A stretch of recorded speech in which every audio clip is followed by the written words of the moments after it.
Okay, so a big welcome to tonight's webinar, free webinar with Dr. Bonnie Badenoch. So my name is Liam. I'm the CEO of PCPSI, and a big welcome, Bonnie.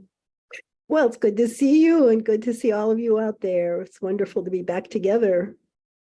Yeah, it's great to see you, Bonnie. It feels, even though it probably is not, but it feels like it's a long time. Mm-hmm. Has that kind of feeling about it. Yes. And just to say, tonight has a dual purpose.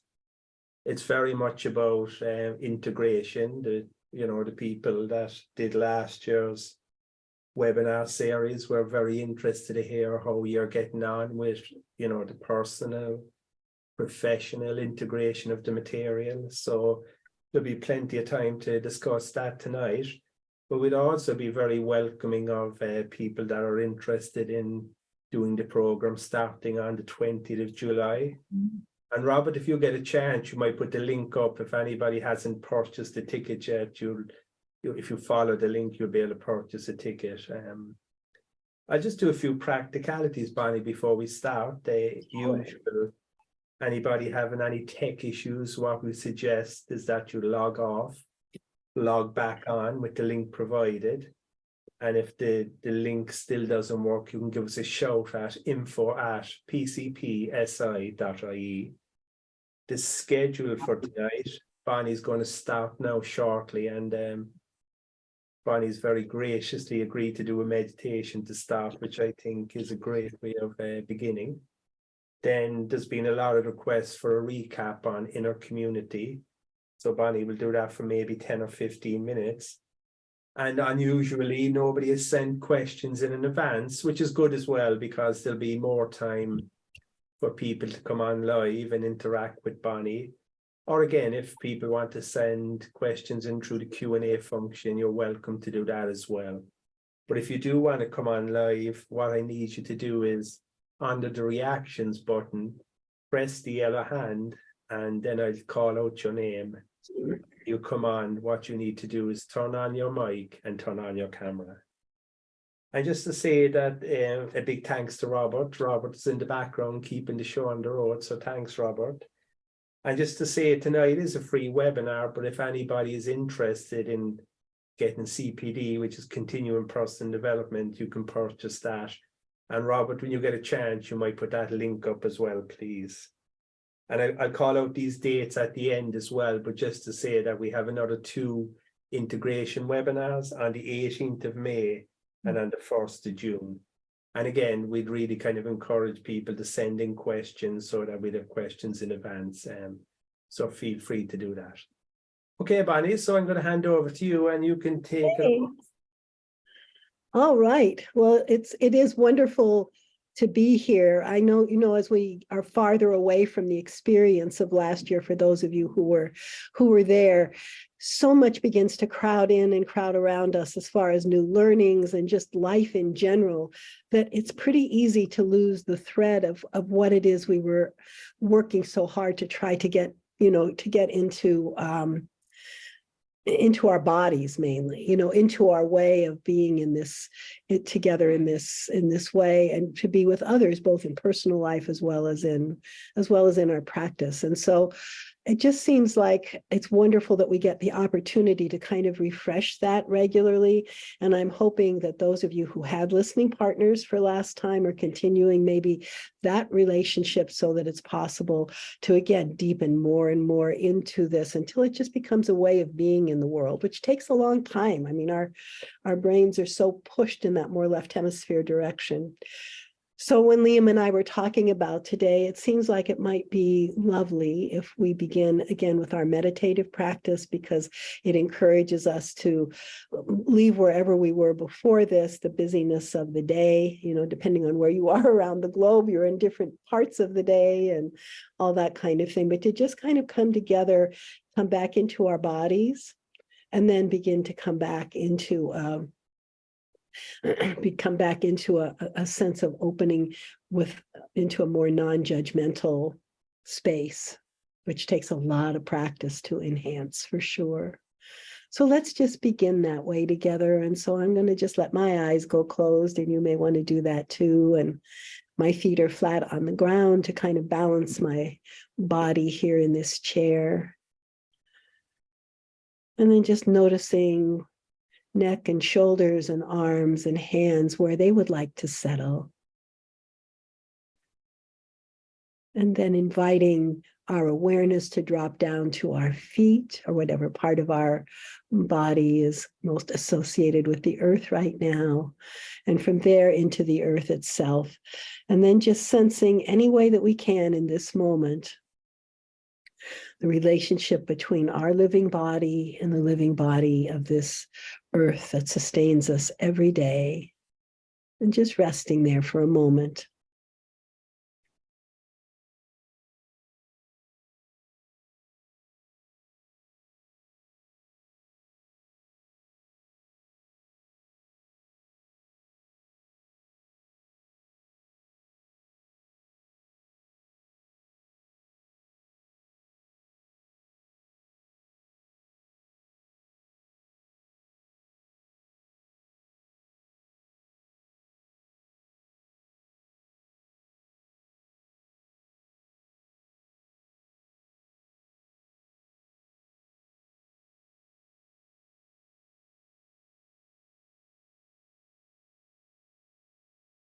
And then continuing with earth and feet, and then just inviting our awareness to come up our legs as we begin to get a sense of the quality in our muscles right now.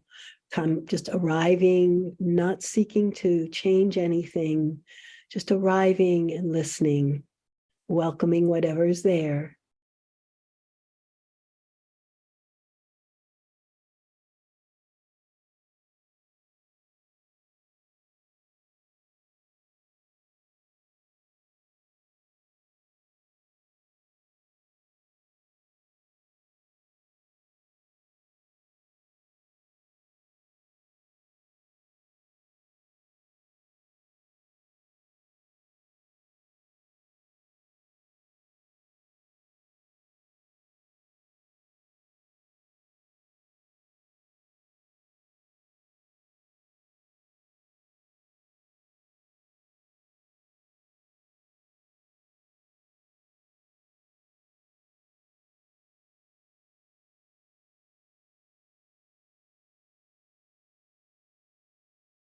And then continuing now to also include this belly region. Maybe we even want to place a hand somewhere on this wonderful belly brain that just feels like it's calling us. This brain that digests food and relationships, that supports our immune system, that's the guardian of our safety. And again, just arriving maybe with a sense of gratitude and listening, knowing that sensation is the language of our body. So we just arrive and open as best we can in this moment to whatever this belly is offering us.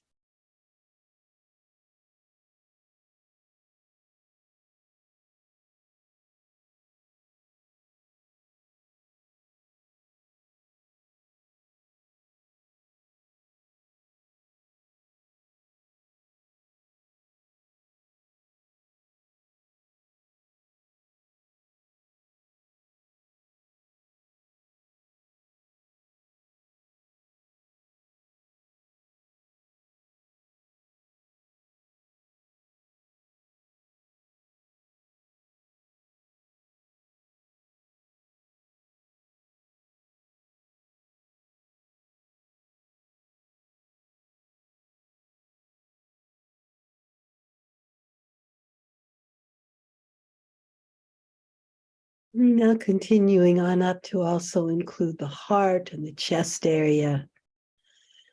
And as we arrive there, again, just having this sense that we can listen to this area as well, and perhaps get a deeper sense of what connection is like for us in this moment. And it might be anything. Again, not seeking to change it, but just to arrive and welcome.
And then continuing with earth and feet and legs and muscles and belly and heart, coming up now also to our throat and jaw, up through the cheeks and the area around the eyes and the forehead.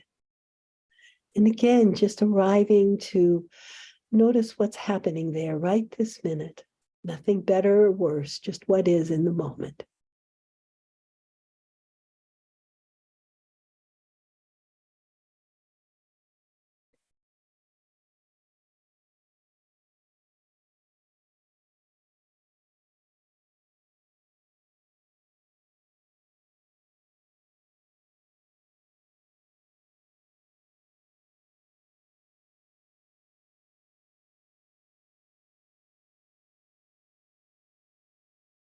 And then again, now just letting ourselves glance upward at the sky for a bit.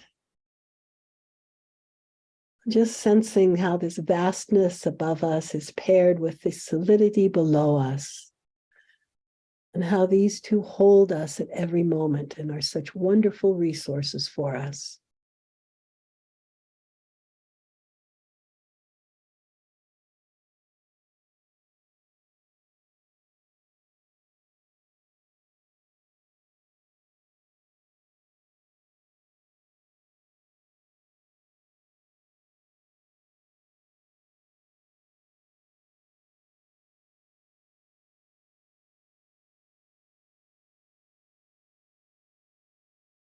And then with just a small shift of attention coming to the breath, just as it is right now, the in-breath and the out-breath.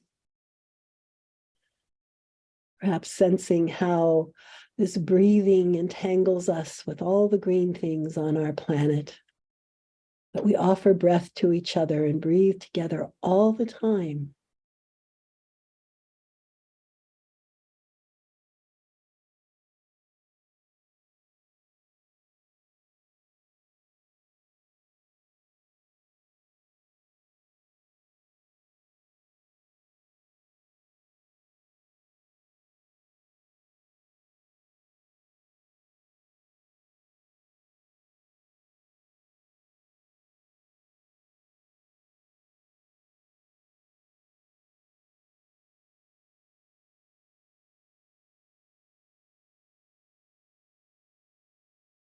And then on the next inhalation, on the exhalation, just inviting our awareness to expand into a bowl of receptivity. As we just invite whatever's arising within us and whatever might be coming in from the outside world to come and be held in the best way that we can at this moment with a sense of welcome. And that invitation also includes our inner community and perhaps the ancestors in whatever way feels right to you, to begin to invite the depths of this wondrous world inside of us to come in whatever way it's ready to in this moment.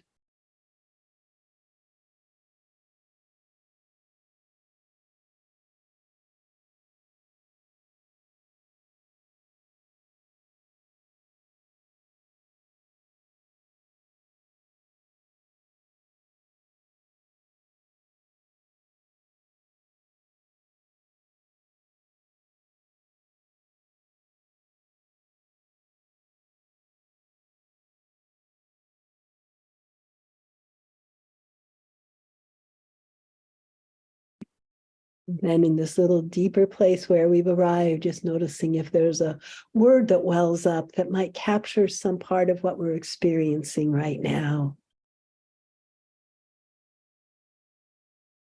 So whatever that might be, listening for what comes spontaneously.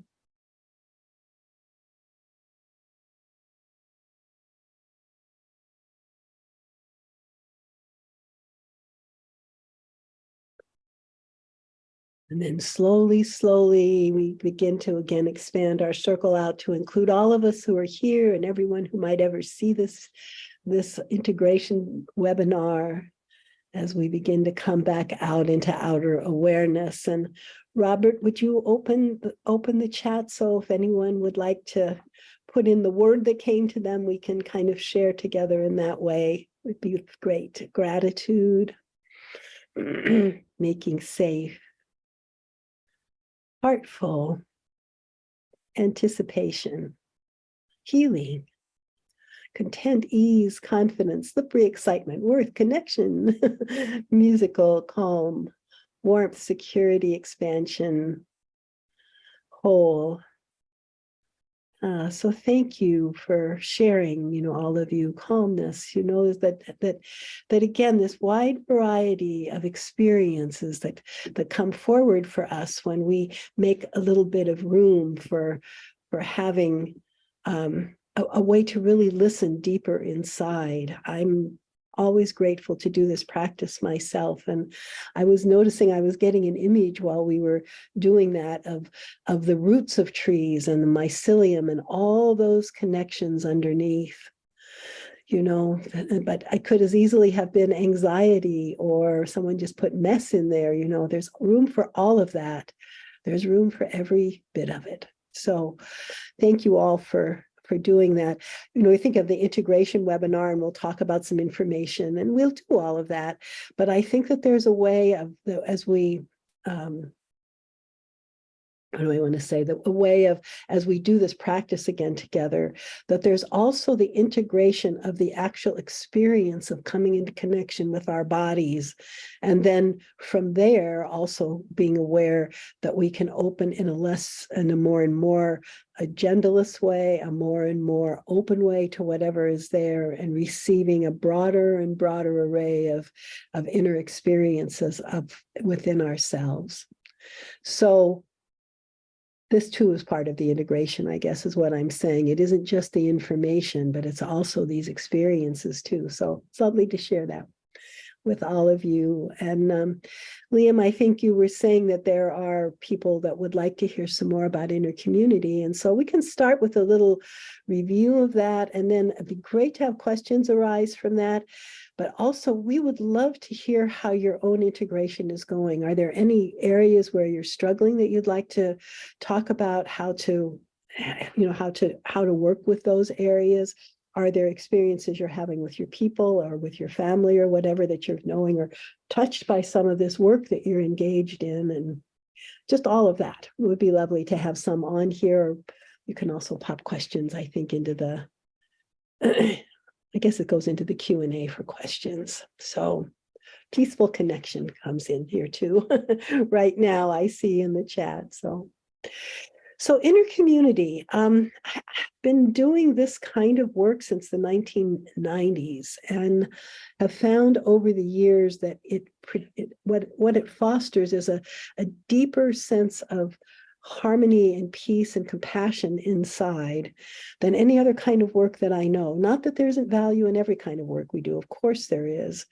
But when we begin to extend ourselves back through the generations and help those people inside, the parents or whoever it might be who are upset inside of us, maybe it's our third grade teacher or a coach or a neighbor, or siblings, it could be anyone that we've had any kind of emotionally meaningful relationship with, become literally part of our inner world. And the more that there is a sense of harmony between these people and a sense of compassion, the deeper our sense of peace as we walk around in the world, and the greater the freedom of our energies. I often think that if I hadn't done this kind of work and I was still carrying my parents inside as people who sadly harmed me more than they helped me, especially my mom, if I was carrying their pain around and their anger and their harm around, I would be spending so much of my energy every day trying to protect and manage that. But instead, I was really fortunate way back in the 1990s to have a therapist who wouldn't have said the words inner community, but somehow intuitively knew about this. And so brought the work to me in a way that I began then and have continued to work for decades since then with the pain and suffering that my parents had that I internalized, and that then they, in an effort to protect themselves, turned into abuse in our family. So to me, it's an invitation to find a much deeper sense of quiet and peace inside. So, but it's not easy work, and it's not work everybody wants to do.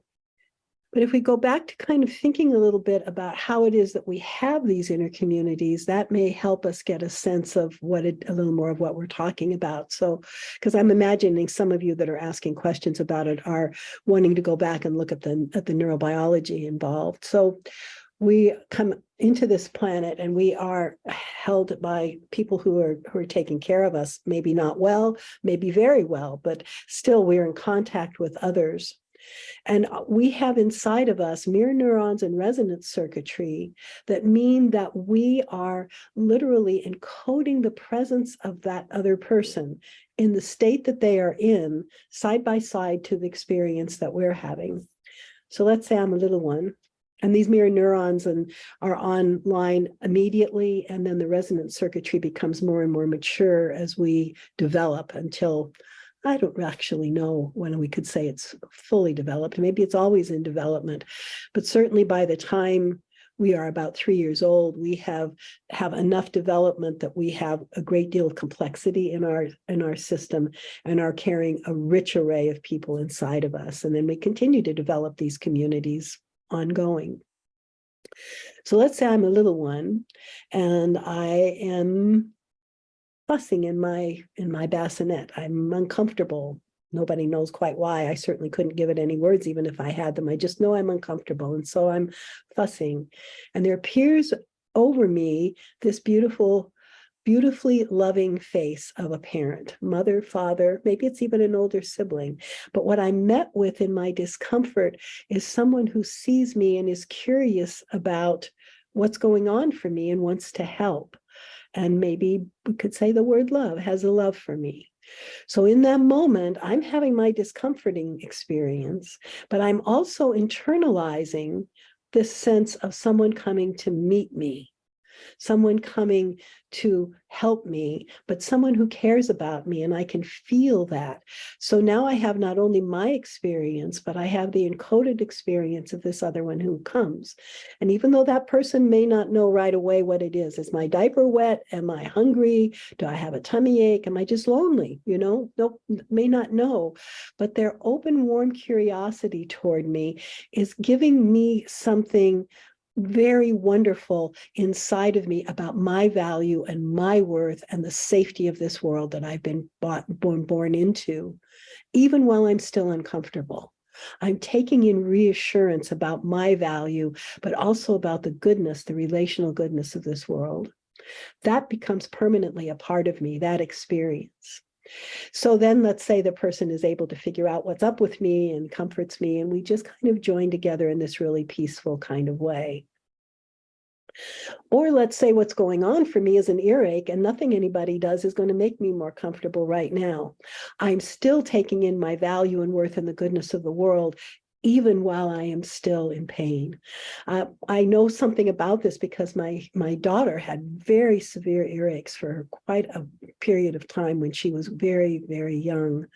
And we didn't get tubes, that eased that until she was maybe around 3 years old. And she has very clear memories of the comfort that she felt when I would just hold her on my shoulder to keep one ear warm and put my hand on her other ear. Even though she was still in pain, she remembers that as a good time. It felt something lovely that we were up all night in the middle of the night together. And there was this joining that happened, even though there was nothing to be done about the pain for quite a while, maybe 24 hours before the antibiotics kicked in, So there is a way that this provides a foundation then in our inner community, these pairs, these dyads, or let's say mom and dad are both there while this baby is uncomfortable, and maybe an older brother. So it isn't always just in twosomes, but that this group is joined together, not only in the outer world, but now it's part of my inner world and it's mine forever. There's nothing, even if I have bad experiences, that unwires that. It's still there. That foundation is there.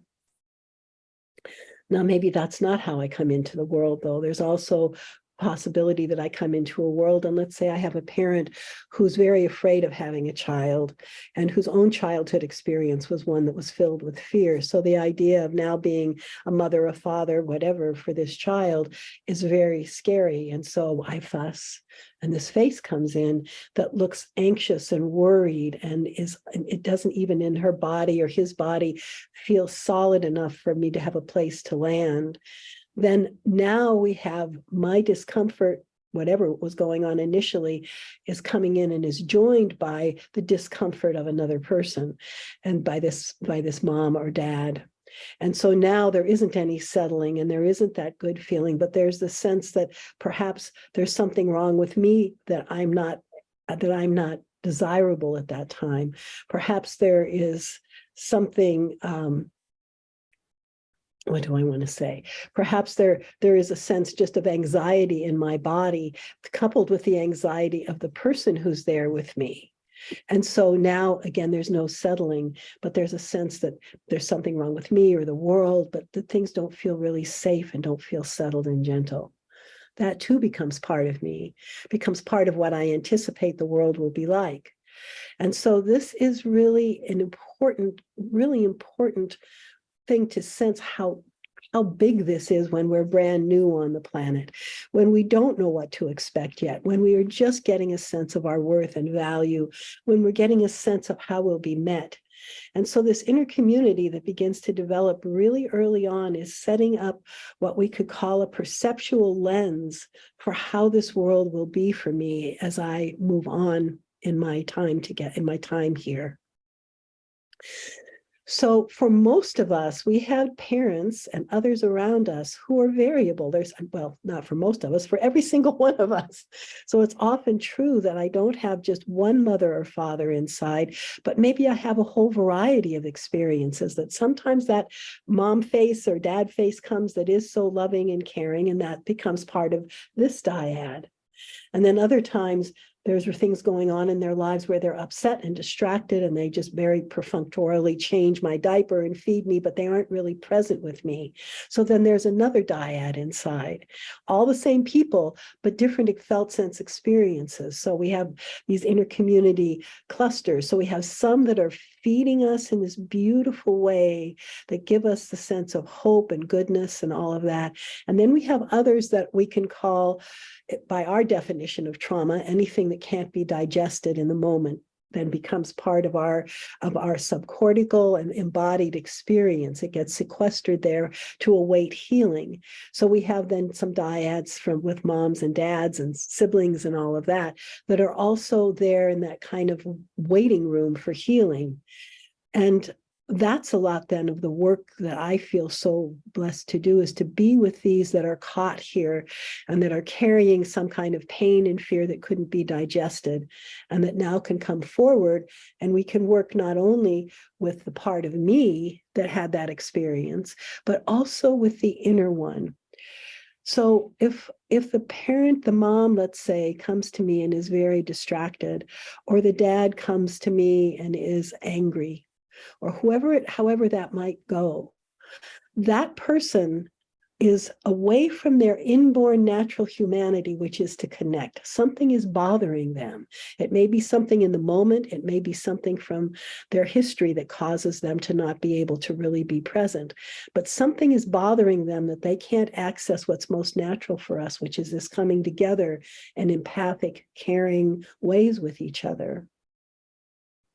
This may be bringing up for many of you at this point, thinking how our world doesn't operate that way very much in general, that we naturally come toward one another. We're hurting humans. We live in a traumatizing culture, and it is not easy for us to find these ways to join in what is most fulfilling for both people. It just doesn't happen nearly as often as it needs to. So then, as we're doing this inner work, and we can go toward these, we create and cultivate together a space that feels safe enough for these dyads to begin to emerge. And so if I'm the therapist and I'm with my person, and my person begins to see the face of say, a distracted father, and her need, her strong need in that moment to have dad just notice her, smile at her, let her know that she matters in that moment and he can't do it. We can be with her pain around that. And then we can turn to the father inside and ask him, what was hurting you or scaring you in this moment that you couldn't tend to this daughter? I often will say to an inner parent when I'm been tasked by my person to be the one to talk to the inner parent, to say, I trust you have a good heart, because I do. I trust the good heart is in there somewhere. And in this moment, you couldn't find that heart to be able to be with your daughter. So I wonder what's hurting you and scaring you that you couldn't do that. You know, again, not with blame, not with accusation, but with a sense that we will be together if we can. And if we can't, there's good, important reasons why we can't do that. So doing that work gradually, then both the child can feel the comfort, say from me, if I'm with my person, that their inner child can feel my comfort, but so could this father. And then the father and the child can begin to see each other and reconcile, and don't need to be sequestered away any longer in the subcortical and in the body, but can join now the flow of the whole history of the person, and with this sense of compassion and care between these two people. So I know this was short, what I'm saying, but I hope as I'm saying it, perhaps is coming up for you, a pair inside of you that is warm and feels that, you know, where you feel throughout your whole body that sense of mattering and that sense of really being seen and held and cared about. And it might have a playful flavor. It might have a really deeply quiet flavor. It might even have the flavor of being sad together. But the sense is, again, of the presence really being solid and sound and holding you. And then there may be another pair that comes up inside of you where you get a sense of some parts, some parent part, some school teacher part or whatever that also feels really nourishing, or somewhere you sense that you're really still holding some challenge with that particular person. It's a very interesting thing. I've worked on this for a long, long time. And then something will come up in life that's a challenge in some way for me. And someone points out that I don't feel quite like myself to them. You know, I feel different. And if I can pause and ask and kind of sense inside and really open-heartedly ask, who is this inside of me that's active right now? I, to this day, after doing this work since the 90s, will find that there's an aspect of a parent or something that has come up and has gotten very much involved here, and that the other person has really felt has felt something, but of course they don't know what it is that's kind of got me acting differently. My father can come up, my dad, who I had a lot of difficulties with, but was also very playful. He was an ethical businessman who I really admired. Everyone did, and that was really true about him. He was also very critical and had also incested us. So you can imagine the array of inner community I have just around my dad. But my dad had high expectations for us and everyone. And I will find that sometimes when I have expected others in my orbit to simply get on with it and get themselves together and do something that I've asked them to do, I recognize more and more there's my dad in there going like, we don't have time or energy or safety or anything else to do anything but get on with it.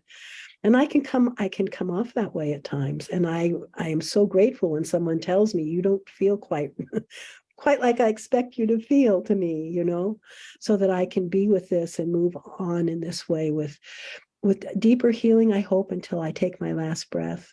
And more relief and release for the people who live inside of me, because I don't want them to suffer. I don't need them to suffer. I certainly don't want that for them and for the effect on me as well. But so anyway, I don't know who else coming up inside of you, but it could be that as we move more into conversation with each other, you'll bring some of your people here and we can take a look.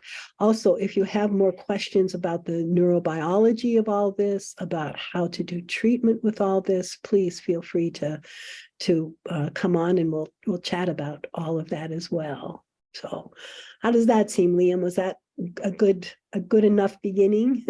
Oh, that was great, Bonnie. Thank you. And we have a few people that are looking to come on. So Robert, could you bring on Gabriella, please? And I think the second name is Chris. Bring on Chris as well, please. I might have the wrong pronunciation, so apologies. Gabriella. Hi. Hi. Welcome. Oh, I'm so happy to be here. And this is Lily Bell. No, there it is, Lily. First, I just need to say, Bonnie, I came across your work maybe 5 years ago through your myth of self-regulation conversation. Yeah. And I've been in the field of psychology for over 20 years. But coming into your orbit and being with you for the past few years, entering into IPNB, and just this whole territory has been game changing. So just another voice just to so I have a question that I have long sort of sat with, and it's around, inner community as well as, well, I'll just say it. So my dad, two alcoholic parents, both were violent. Mom was the safe one, but still abused him. She died when he was 12. His dad was incredibly violent. He died when my dad was 17. As an adolescent, he had 2 undiagnosed TBIs. He fell out of a tree, went through a car windshield. So he gets pregnant with me at 22. And so there's all of this grief and rage, and his alcoholism was full blown. And so my experience as his child was there was no me and there was no him. It was just my being awash in his grief and rage and all of that. Yes. And subsequently, my own experience was colored by his alcoholism.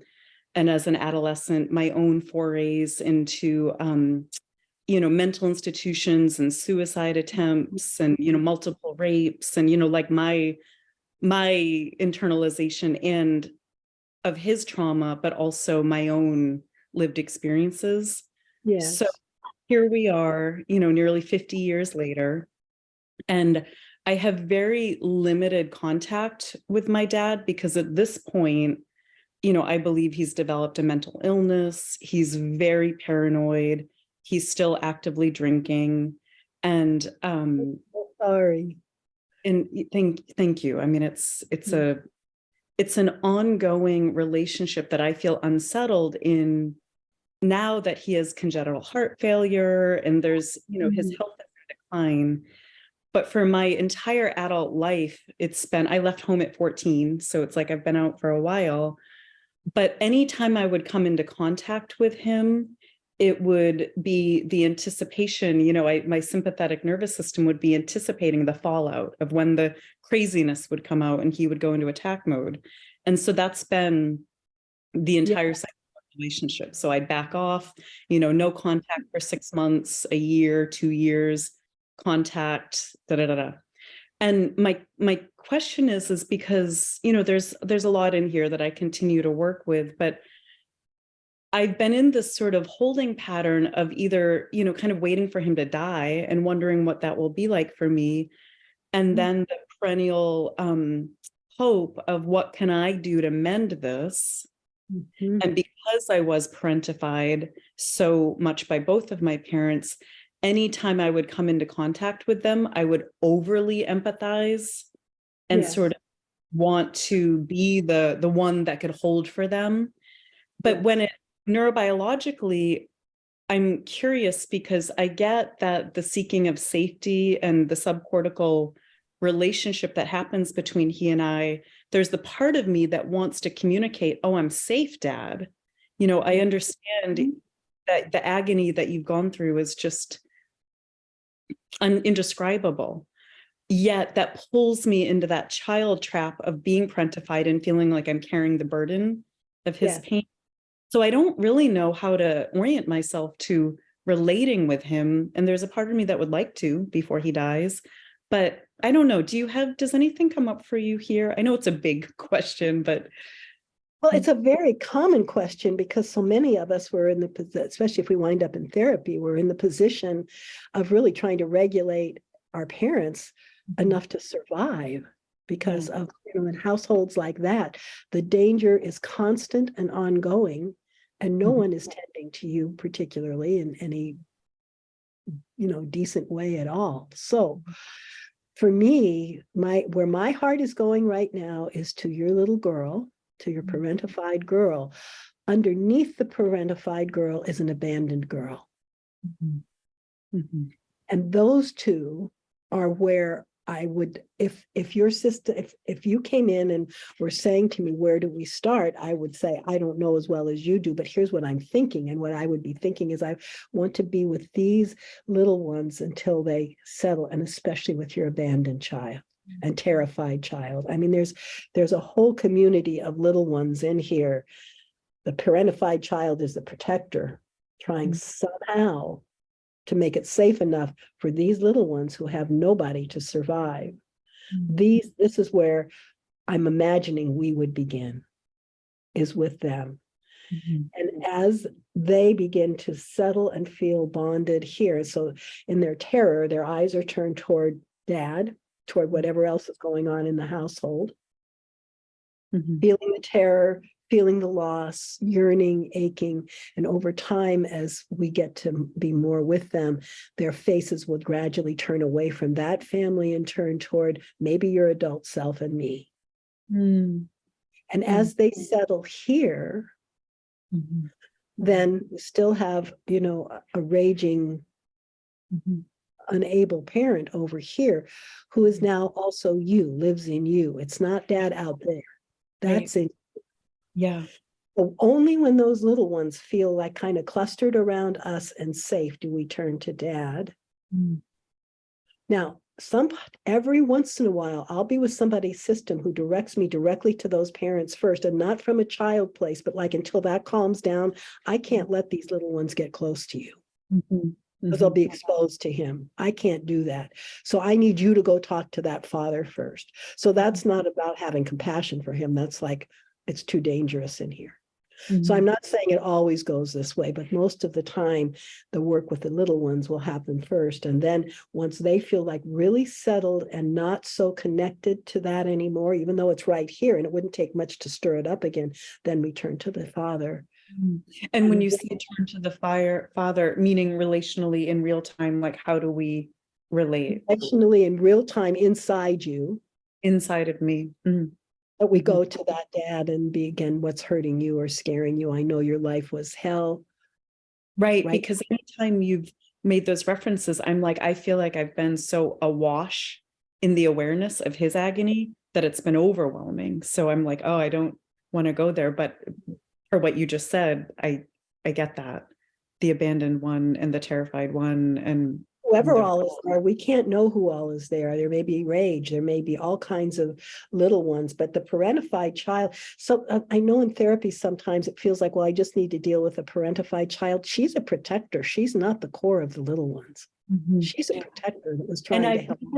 Thank you for that distinction, because somehow I'm getting it in a way that I hadn't before, just hearing you say that she is a protector, and she's been a really amazing protector. Life-saving protector. Wow. And you have a lot of wonderful interpersonal ways of being in the world because of her. You have a sensitivity and all these kinds of lovely things, but she shouldn't have to be doing that role with dad any longer, or mom. Protectors become wonderful allies and assets in the outside world once the pain isn't so great inside. Otherwise, we wind up spending so much of our energy, our life's energy, invested in still, even after dad dies, invested still in trying to deal with all that we've internalized here. So then the other thing I would say, Gabriella, is that as the dad then is able to be eased somewhat inside of you, how you feel with your dad on the outside will change. I don't know how it will change. I mean, I don't know. It may be that it makes you know that you can't be around him, period. Maybe that the resolution that's going to happen is going to be internal, and that there's not going to be any on the outside. maybe it lets you be with him in a different way, and he is able to somehow, who knows? We can't know. Mhm. But really, ultimately, it's so beautiful to me that we carry within us to what can bring resolution, even when we have no partner for it in the outside world. Mm. But there can be a sense of peace and resolution that comes. And lots of hearts are coming your way right now to Oh, thank you. I was looking at you, but now I see those. Thank you. Thank you. This is really beautiful and really helpful. So thank you. Well, thank you for sharing so vulnerably too. And nice to meet you. I just started with an I've done a lot of EMDR, but EMDR through the Laura Purnell attachment-based EMDR. Are you familiar with that? Some, yeah. So I meet tomorrow, so I'm thinking I'll bring this to that and just sort of see where it goes. And to just be able to ask inside yourself, who in there needs help right now? Mm. If it's the parentified girl that comes, you can ask her who she's protecting. Mm-hmm. Mm. What would you, if she stepped aside, what would you feel from your little ones? And then just see who steps forward, Thank you. There's so much possibility here. So thank you. Thank you very much. Thanks for coming. Mm-hmm.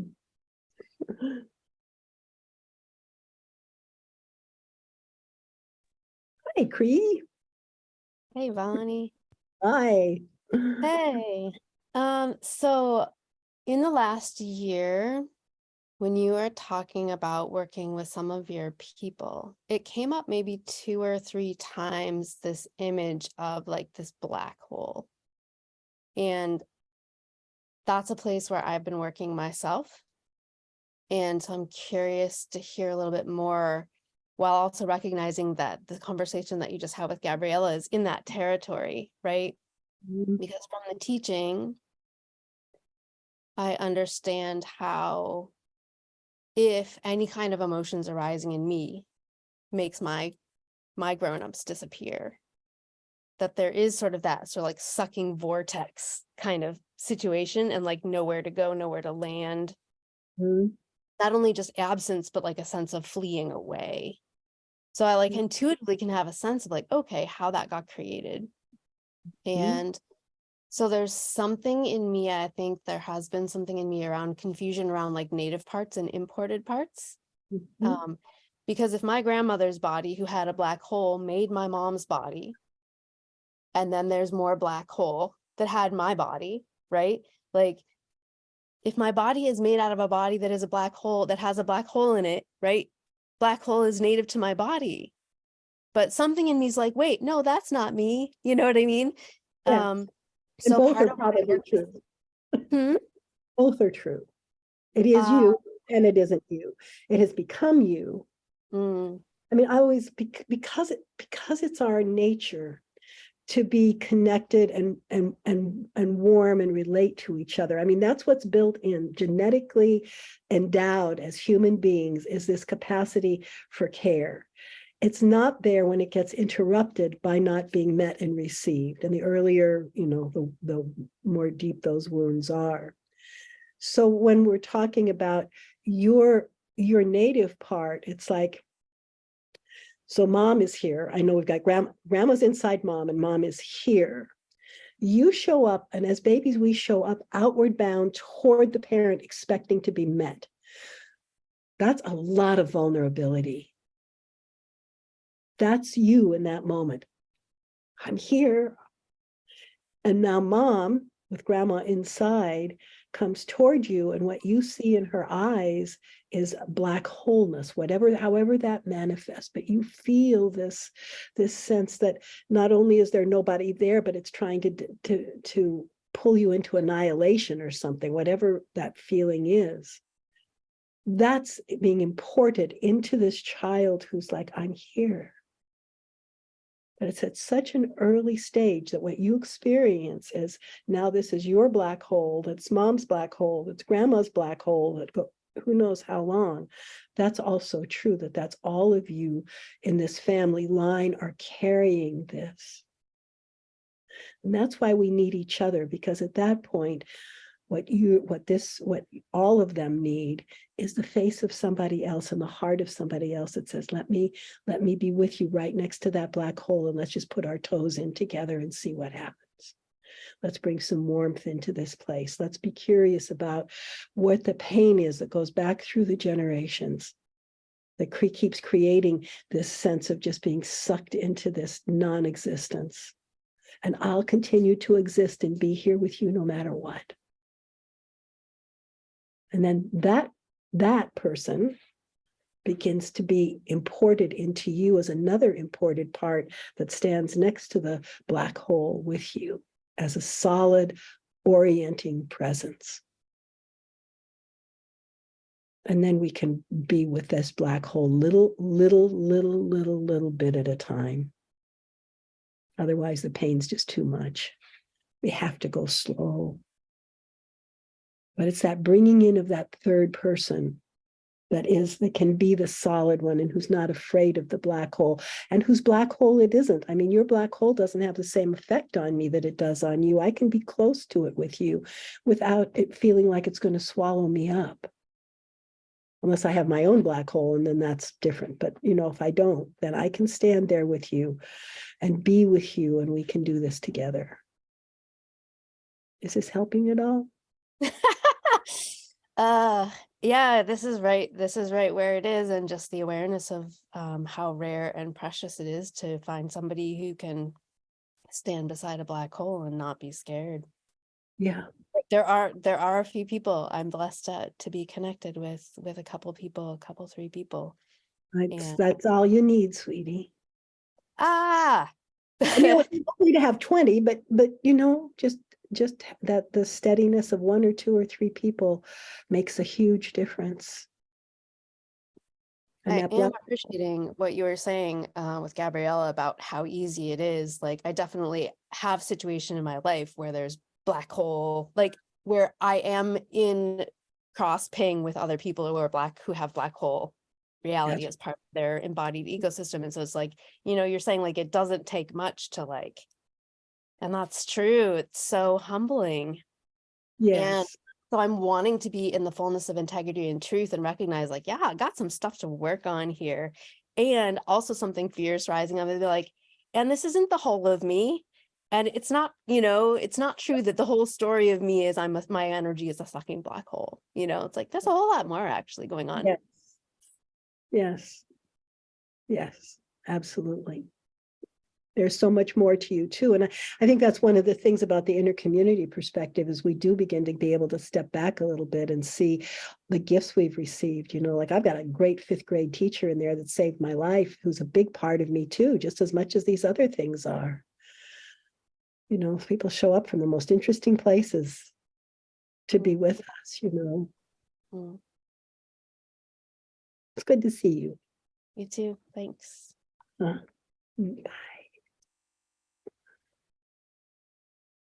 Okay, Bonnie, I think we probably have time for one last question.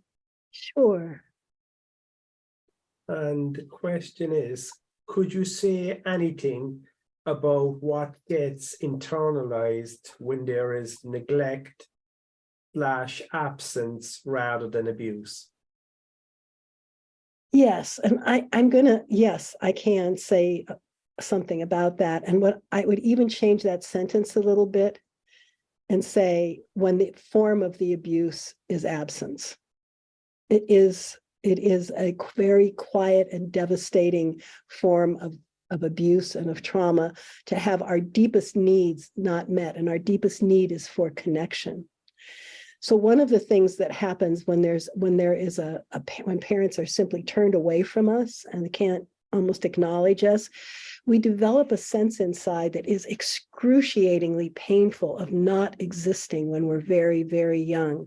We come into existence through the attention of others, and even abusive attention gives us some sense of existence. But a parent not being able to attend at all, there's an excruciating blank space there, and we don't feel like we're of any value. we don't, and we don't have any words like that. I mean, we wouldn't even be able to say something like that maybe till we're a teenager. But the felt sense in the body is of not being valued and not being met. Even if I'm met with an angry face, I'm still met, and it's different. So what we do know from the research is that one is as apt to develop a disorganized attachment from neglect as we are from abuse. So we need to know that. And when people come to us, and they say, well, the family was all right. We just didn't pay much attention to each other, but we just got on with our lives, and so why do I feel suicidal? It doesn't make any sense, because you can't say, well, I was beaten up every day, or something like that. So it's often more difficult to do therapy from that place for the person, because they don't have something concrete to point to say, this is what hurt me. And we don't, in this culture, have any kind of appreciation for the absolute necessity of being with one another, and that's what gives us life. So the feeling is often one of annihilation and disappearing and giving up and having no value. And it is very painful. And I think we as therapists do well to see if there are places in our life where we have felt like that, because if we become acquainted with them in ourselves, if those places were there, it may have just been an experience at school with a teacher who really didn't care or something. It may need not even be parents. But if we get a taste of what that pain is like, we're more able to spot it in others when they come, instead of just hearing that, well, their lives were okay, kind of thing. So thank you for that question. It's really important. Okay, Bonnie, unfortunately, the time is up. Lovely to be here. And thank you, Cree and Gabriella, for coming on and speaking with us, and for the questions. And again, we're integrating this. So we'll be back in about, in a month? We'll be back in a month. And Yeah, we're back on the 18th. Yes. Be really lovely to, again, just keep deepening, because this is a lifelong project. So I'm really glad you're here. Thank you, Liam. Thank you, Bonnie. And just to say, the 18th of May, we're back. So again, we'd love to see new faces come on then, and please send in as many questions as you have. And anybody that didn't get a question answered tonight, please send them in and we'll get around to them the next time. Yes. Just finally, a big thanks to Robert, who's in the back and keeping everything going. So thanks, Robert. And I look forward to seeing everybody on the 18th of May. Okay. Me too. Okay. Bye.